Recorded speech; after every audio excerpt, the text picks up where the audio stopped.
Hey everyone, welcome back to my channel. Today I'll be showing you how to make simple curry chicken. So to start my curry chicken, I am going to prep all my seasonings that I'll be using to season my chicken. And as you can see, I'm using 2 cloves of garlic and I'm cutting them as fine as I can.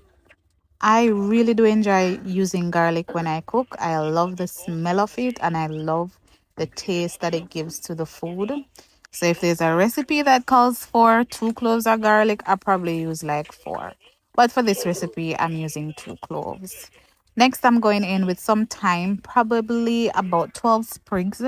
And I'm just removing the leaves from the stem. And I got maybe about a tablespoon, not a tablespoon, but a teaspoon of thyme.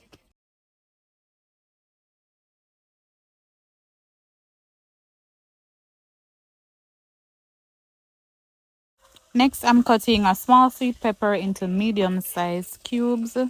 Ensure that you remove the seeds from your sweet pepper before you start dicing it.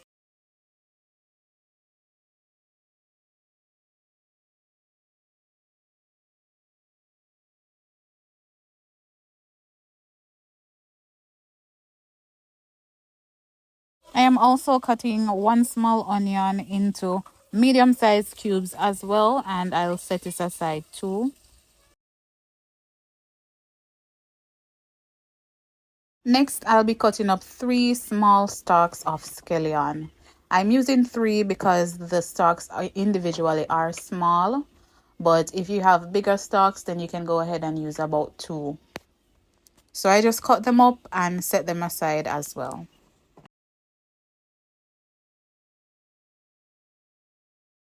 I don't know about you, but for me, I enjoy curry when it has a lot of spice in it. So I do tend to use Scotch bonnet pepper in it.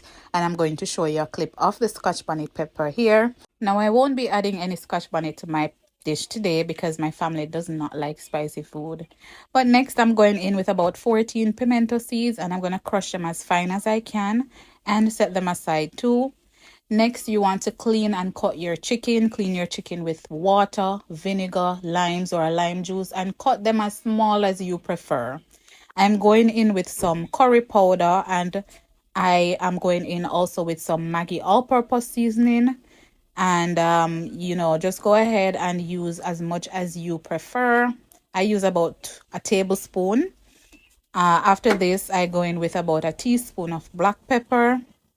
And then I'm going in with my Badia complete seasoning. I absolutely love this seasoning. It gives your food a nice taste. I always try to use it when I am cooking. Next, I'm going in with about 2 to 3 small pinches of salt. And then I'm going to add those seasonings that we cut earlier. Just going to add it to the meat.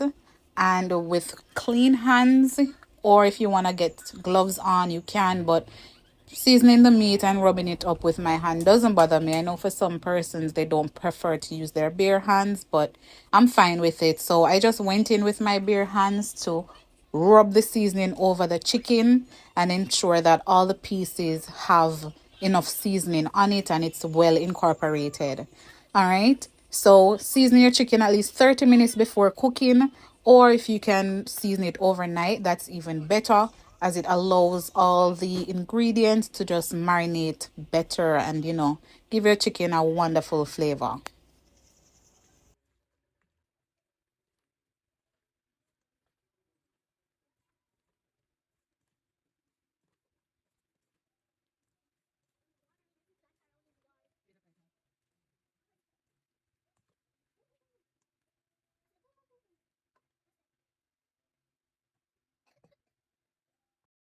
All right, guys, let's get to cooking. So I'm using 2 to 3 tablespoons of cooking oil, vegetable oil, and I'm adding 2 cloves of garlic.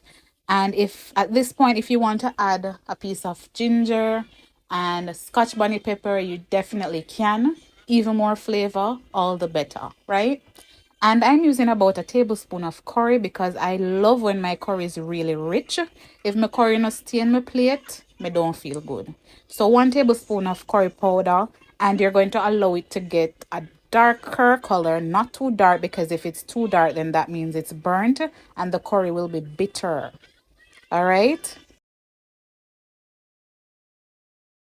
Once your curry gets to a darker tone, go ahead and add your seasoned meat to the pot, and I allow it to sit for maybe like 30 seconds, and then I go in and I start turning over the pieces in the curry just to ensure that the pieces of chicken get that curry color on them, right? And then I'm just gonna go in after that and just cover the pot and allow it to cook on low heat.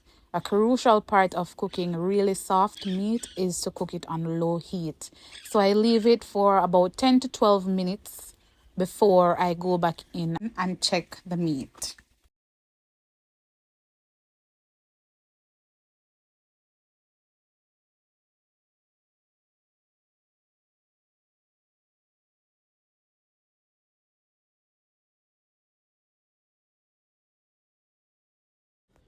After about 10 to 12 minutes, this is what the pot looks like. As you can see, there's a lot of water in there, and that's solely from the meat cooking on low heat. I did not go in and pour in any water into the meat, right? But when you check, go ahead and just turn over the pieces. And I'm also going to just add a bit of water to the container that I seasoned the meat in. And I'm going to pour it into the pot and then allow it to cook again for another 10 to 12 minutes.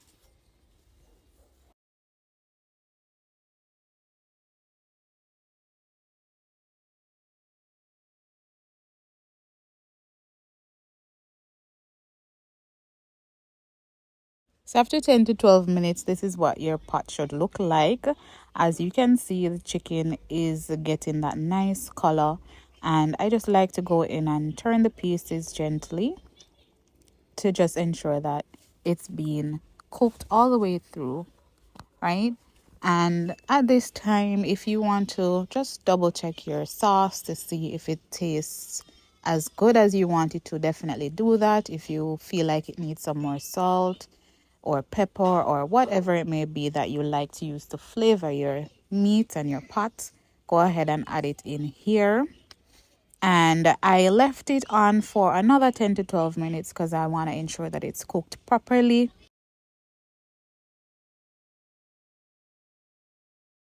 So in this clip, I'm just checking the flavor of my sauce, and all was well for me. It's not too salty, but it definitely is flavorful, with all the fresh seasonings and powder seasonings that we added. So I left it to cook for about 5 to 10 more minutes, and then I went in and checked on it again. The water level was going down and I feel like the meat still needed some time to cook. So I added a bit more water, not too much of course, and I'm adding about a teaspoon of my Lasco fish and meat sauce just to give it some more flavor.